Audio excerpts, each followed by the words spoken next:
हे everyone, welcome और welcome back to Raksha unplugged. कैसे हैं आप लोग? बात करेंगे जेठानी साहिबा और उनके एडिटर की कंट्रोवर्सी के बारे में। कल मैंने एक वीडियो बनाया था जहां जेठानी साहिबा का कमेंट आया था, उसका जिक्र मुझे करना है। और साथ ही साथ अभी मैंने जो है पिंकी जी का वीडियो देखा है जो सेम टॉपिक पर था, तो उसके नीचे मैंने देखा कमेंट इनके एडिटर का, तो मुझे लगा इन चीज़ों का जिक्र मुझे यहाँ कर लेना चाहिए। हालांकि सबके अपने अपने ओपिनियन है इस पर, और अभी तक जो जेठानी साहिबा हैं उनका कोई भी व्लॉग नहीं आया है। उन्होंने कहा था कि वो क्लैरिफिकेशन देंगी, बट अभी तक कोई भी उनका क्लैरिफिकेशन नहीं आया है। एक शॉर्ट वीडियो ज़रूर देखा है मैंने उनका, जो कि वो कोई मेकअप लुक क्रिएट कर रही हैं। वो प्रमोशनल है क्योंकि उसमें जो प्रोडक्ट्स वो यूज़ कर रही है उसका वो जहाँ तक प्रमोशन कर रही हैं, टैग थे वो प्रोडक्ट अफिलिएट मार्केटिंग वो कर रही हैं उसमें। तो वो वीडियो भी मुझे ऐसा लग रहा है कि बहुत ज़्यादा प्रोफेशनली शूट नहीं हुआ है, वो खुद से कर रही हैं। और यही वाली बात है कि भाई जब एक क्रिएटर की आदत पड़ जाती है ना एडिटर के साथ काम करने की, कैमरामैन के साथ काम करने की, तो खुद से मैनेज करना बहुत ज़्यादा मुश्किल हो जाता है। वरना तो काफ़ी ऐसे ब्लॉगर्स हैं जो खुद ही बनाते हैं, एडिट वगैरह किसी से करा लेते हैं, लेकिन कैमरा उनके ही हाथ में होता है, वो खुद ही अपने हाथ में लेकर सबको शूट वगैरह करते हैं। लेकिन अब भाई जिनकी आदत पड़ जाती है उनको तो चाहिए ही चाहिए है। अच्छा, कल सारी बातें हो गई थी कि विष्णु ने पैसे मांगे थे और जो जेठानी साहिबा हैं उन्होंने नहीं दिए। 4-5 दिन टहलाकर सब कुछ विष्णु ने उसमें बोला था। उसने ये भी बोला था कि एफबी का 10% नवदुर्गों के टाइम पर उसको नहीं मिला, और पता नहीं आगे उसने शायद बोल दिया था क्या था, क्योंकि जेठानी साहिबा का मेरे पास कमेंट आया। उन्होंने कहा कि रक्षा आपने गलत सुन लिया है, उसने बोला है कि वहाँ से एफबी वाला मांगा था तब नहीं दिया था, यहाँ आके वो भी पैसा ले लिया था।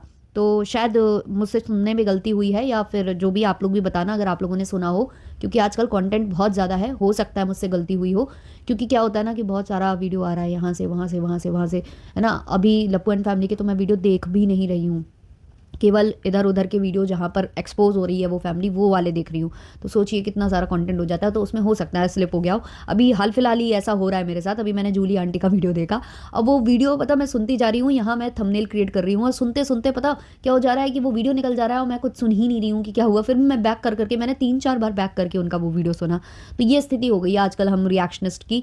और बहुत मेहनत का काम ये भी है, ऐसा नहीं है मेहनत का काम नहीं है। किसी एक टॉपिक पर आपको बोलना हो, बात करनी हो, तो मतलब बोलना भी इतना आसान नहीं होता है। किसी बात को एक्सप्लेन करना या पॉइंट टू पॉइंट बात कर देना या किसी को एक्सपोज कर देना इतना इजी काम ये भी नहीं है, और बातें सुननी पड़ती हैं 400 अलग। तो भाई रिएक्शन वालों की तो दुर्गति हुई पड़ी रहती है। लेकिन इन ब्लॉगर्स का बढ़िया है यार, बोल देते हैं कि हम आकर बताएंगे बताएंगे क्लियर करेंगे, लेकिन कभी ये क्लियर करते ही नहीं है। अभी देखो इनकी जो देवरानी साहिबा हैं, जब भागवत हुई थी उस टाइम पर उन पर कुछ एलिगेशंस लगे थे क्योंकि उन्होंने कुछ ऐसा बिहेवियर किया था, उनकी बहन ने कुछ ऐसा स्टेटमेंट दिया था। हालांकि बाद में देखो बहन ने उनकी माफ़ी मांग ली थी, सब कुछ सॉल्व हो गया था। लेकिन जो देवरानी साहिबा ने कहा था ना कि मैं आकर बताऊंगी और ऐसी चीज़ बताऊंगी कि भाई आप लोग शर्मिंदा हो जाओगे सारे रिएक्शन चैनल वाले, कि तुम लोगों ने जो बोला है वो बिल्कुल गलत है ना, कि मैंने ऐसा बोला ही क्यों। बट वो बात कभी आई नहीं और फिर माफ़ी मांग ली गई। तो अगर माफ़ी मांगी गई और सब कुछ, तो इसका मतलब गलती में आप थे। तो गलती में आप होकर कैसे बोल रहे थे? और कभी नहीं आई सफाई, कभी नहीं आई। और यही सेम मुझे कहीं ना कहीं जेठानी साहिबा का भी लग रहा है, क्योंकि वो अभी तक कोई वीडियो लेकर नहीं आई है। शॉर्ट आया है उनका, क्योंकि वो एक टाइम पर डिलीवर करना होगा उनको प्रोडक्ट का जो भी प्रमोशन है वो करके, अफिलिएट मार्केटिंग वाला, तो वो उन्होंने कर दिया है। लेकिन ऐसा कोई लॉन्ग अभी नहीं आया। हो सकता मेरा पॉडकास्ट जाते जाते वो आ जाए, है ना, क्योंकि रिकॉर्ड करूँगी और फिर सब कुछ करते करते टाइम हो जाएगा। तो मेरा मेन कहने का मतलब यहाँ ये है कि जो व्लॉगर्स हैं वो बोलकर भी अपनी चीज़ों की सफाई लेकर नहीं आते हैं, क्योंकि ये बड़े लोग हैं ना भाई, इनके बड़े सब्सक्राइबर्स, ज़्यादा सब्सक्राइबर्स हैं। ये लोग ओहदा रखते हैं एक, बाकी तो सारे तुच्छ वुच्छ जिनके सब्सक्राइबर्स कम है उनकी तो कोई भी इज्जत होती नहीं है ना। तो उनको बिल्कुल जवाब देना पड़ता है इनको तुरंत के तुरंत। अगर वो हफ्ते थूफ्ते वीडियो बना दें, कहीं बिजी हो, क्योंकि भाई ऐसी सिचुएशन भी हमेशा आती है जब भी कोई कंट्रोवर्सी फंसी हो, कोई भी अड़ंगा फंसा हो, उसी वक्त जो है हम लोग बिजी हो जाते हैं। तो अब हम लोग को वीडियो बनाना भी है, बोलना भी है, कई बार नहीं बोल पाते, पॉडकास्ट के फॉर्म में आते हैं, तो सामने वाला क्या बोलने लगता है, अरे डर गई डर गई डर गई, अरे देखो चेहरे के साथ नहीं आई, चेहरे के साथ, अरे देखो हाँफने लगी हाँफने लगी। तो भाई ये कुछ भी कर सकते हैं, ये कुछ भी कर सकते हैं। हम ही लोग जो हैं भाई इनके ऐसा लगता है दास वास हैं। तो इनका मन होगा तो ये सफाई देंगे, इनका मन नहीं होगा तो नहीं देंगे। भाई हम हैं राजा, तुम हो रंक, तुम हो भाई हमारे आगे पीछे घूमने वाले। ऐसा इन लोगों ने बिहेवियर पैटर्न बना रखा है। तो ये अच्छा बिहेवियर नहीं है यार। अगर ऑडियंस सवाल कर रही है तो आपको भी जवाब देना चाहिए, टाइम से देना चाहिए। कमेंट सेक्शन में इधर उधर करके कोई फ़ायदा नहीं है। आप एक वीडियो बनाओ सेपरेटली और लोगों को प्रूव कर दो कि भाई जो बातें हो रही हैं वो गलत है।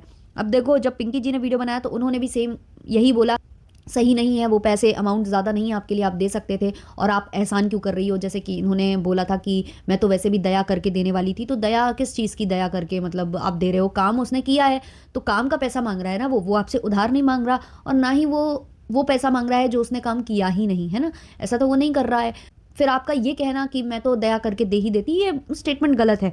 तो उधर पर और भी बातें की गई होंगी उनके साइड से भी। तो यहाँ पर जो विष्णु जी हैं उनका कमेंट आया है, उन्होंने लिखा है कमेंट सेक्शन में कि देखो दी, मैंने किसी के साथ चीटिंग नहीं किया है, मैं वहाँ से बोल कर आया था कि 2 महीने बाद आऊँगा। जब मैं घर आया तो मेरा EMI का डाटा आया, तो मैंने उनसे अपने कुछ पैसे मांगे।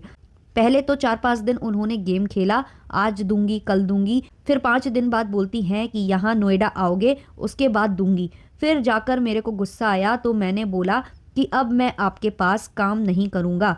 उनको भी पता है कि EMI भरने के लिए मैं काम करता हूँ और EMI वाले दिन वो पैसे नहीं दे रही हैं, तो बाद में पैसे लेकर मैं क्या करूँगा। तो ये चीज़ इन्होंने यहाँ पर कमेंट सेक्शन में बोली है। तो ये चीज़ तो ये अपने वीडियो में भी क्लियर कर चुके थे। एक्चुअली होता है कई बार कुछ चीज़ें ये लोग बोलते हैं ना, समझ में कम आती है, शायद वही मेरे साथ भी हुआ कि इन्होंने कहा कि नहीं मिला, वो नौ दुर्गे के टाइम का, नवरात्रि के टाइम का 10% जो FB का था। और यहाँ बता रही हैं जेठानी साहिबा कि आपने गलत सुना और उन्होंने दे दिया था, मतलब मांग लिया था, यहाँ आके ले लिया था। तो ये सारी सिचुएशन यहाँ हो रही है। अब क्या है कि बहुत लोग देखो बोल रहे हैं कि ये इसका जो बिहेवियर है, जो एडिटर है, इसका जो बिहेवियर था ना, वो बहुत टाइम से ख़राब चल रहा था। बहुत टाइम मतलब जब इनके देवर की शादी वादी थी उस टाइम से, मतलब सगाई, उस टाइम से इनका चल रहा था बिहेवियर अजीब, क्योंकि ये बार बार छुट्टी ले रहे थे और चले जा रहे थे। अभी भी 2 महीने का जो बोल कर गए हैं, 2 महीने जो है ना वो कम टाइम नहीं होता है, मतलब अच्छा खासा ज़्यादा टाइम है। हर मंथ आप जितना काम करोगे उतना ही तो आपका इनकम जनरेट होगा, चाहे वो FB हो चाहे वो YouTube हो। तो हाँ, फ्रस्ट्रेशन का लेवल हाई हो जाता है क्रिएटर्स का, और जिनको भाई जो काम करते हैं वही समझ सकते हैं, तो वो चीज़ हम बिल्कुल समझ सकते हैं। लेकिन जब बंदे के खुद के काम का, मेहनत का पैसा है तो उसको देकर ख़त्म करना चाहिए। बल्कि आपको ये कहना चाहिए कि मुझे ही तुम्हारे साथ काम नहीं करना, तुम अपने पैसे लो और चलते बनो। तो कुछ लोगों को सही लग रहा है जो इनका बिहेवियर है जेठानी साहिबा का, और कुछ लोगों को नहीं भी लग रहा है। तो ये अभी यहाँ पर स्थिति चल रही है। अब जो है जेठानी साहिबा ने, इतना टाइम हो चुका है जब ये सारी चीज़ें हो रही थी, उनको पहले ही सोच लेना चाहिए था कि मुझे अब उसे दोबारा काम पर रखना ही नहीं है। जो बार बार छुट्टी लेकर जा रहा है, मैं उसको पैसे दूंगी और चलता करूंगी, ये उन्हें बहुत पहले सोच लेना चाहिए था। क्योंकि 2 महीने जब वो बोल के आता तभी इनको मन बना लेना चाहिए था, क्योंकि क्रिएटर ऐसे समझौता नहीं कर सकते अपनी किसी भी चीज़ों से। अब जो है ना, फ्रस्ट्रेशन का लेवल पता और ज़्यादा हाई क्यों हो रहा है जेठानी साहिबा का। अब ये जो एडिटर ढूंढ रही होंगी वो इतने कम पैसों में नहीं मिल रहा होगा। ये जो गाँव के बच्चे हैं, जो अपना गाँव छोड़कर आते हैं, अच्छी बड़ी सिटी में आते हैं, काम करने आते हैं, वो कम में भी काम कर लेते हैं, क्योंकि आप उन्हें चलो रहने ठहरने का व्यवस्था कर दे देते हो, और उनको पता है कि उनको और कहीं काम इतनी इजीली मिलेगा नहीं, क्योंकि एक्सपीरियंस कम होता है, बात ये होती है।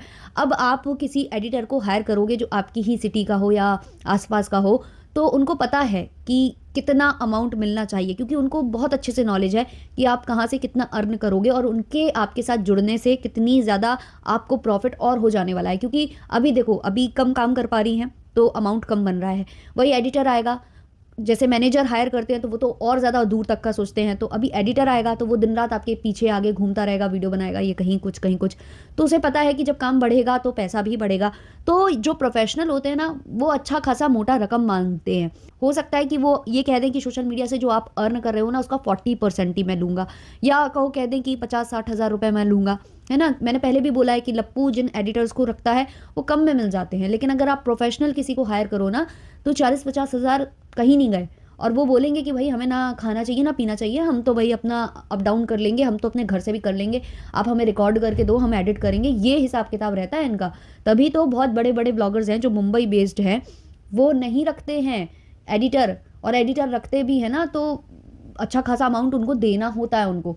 तो वही सारी चीज़ें हैं। तो अब इनको ये फ्रस्ट्रेशन और ज़्यादा बढ़ा रहा होगा। अभी जैसे लपिया बहुत कम में काम करा रही थी ना अपने घर में, जो आंटी थी, अब वो खुद अपने मुंह से बता रही हैं कि जो नई खाना बनाने वाली उनको मिल रही हैं वो तिगुना पैसा मांग रही हैं, और लप्पी नहीं अफोर्ड कर पा रही हैं। जो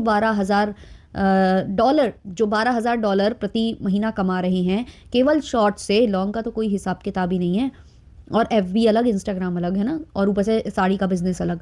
सोच लो, इतना कमाने वाला जो नहीं दे पा रहा है 3 गुना ज़्यादा पैसा, तो ऐसी हालत हो जाती है लोगों की, तो वो फ्रस्ट्रेशन कुछ ज़्यादा हो जाता है। खैर अभी तो मैं देख रही थी कि कोई तो इनका शूट कर रहा है, एडिट का मुझे नहीं पता, तो शायद वो उनके या तो रिलेटिव हैं या तो आसपास रहते हैं, ऐसा कुछ है। तो अभी मैंने सुना था बैक कैमरा वो बोल रहे थे कि मैं पड़ोसी हूँ, ऐसा कुछ। तो अभी मुझे नहीं लगता कि उनको ऐसा कोई प्रॉपर कैमरामैन मिल गया है जो हमेशा उनके साथ रहे। अब देखो, जब देवरानी साहिबा की एडिटर वाली कंट्रोवर्सी हुई थी, तो क्योंकि उनकी लप्पू से दोस्ती है और वो टोना सिंह टोनू सबसे दोस्ती है, तो उन्होंने एक भेज दिया तुरंत के तुरंत लड़का इनके पास, है ना। इनकी होती तो इनको भी मिल जाता, बट इनके पंगे पड़े हुए हैं लप्पू से। लप्पू से इनकी दोस्ती यारी ख़त्म हो चुकी है और उसका कारण खुद लप्पू है, क्योंकि लप्पू है ही वाहियात टाइप का आदमी। तो अभी तक इनको मिल जाता, बट इनको नहीं मिला है इसी वजह से। तो बस ऐसा ही है भाई, अभी इनका कोई वीडियो नहीं आया है, आता भी है कि नहीं पता नहीं। बैक पैनल्स शायद समझौता हो गया हो, क्योंकि यही होता है यार, आजकल यही चल रहा है, बैक पैनल समझौता करो, यहाँ पर आकर कुछ बोलो, अंदर जाकर समझौता करो, शायद हो गया हो, है ना, पॉसिबल है। आप लोगों को क्या लगता है इस पर कमेंट सेक्शन में बताना। चलिए मिलते हैं नेक्स्ट वाले पॉडकास्ट के संग, तब तक के लिए बाय बाय।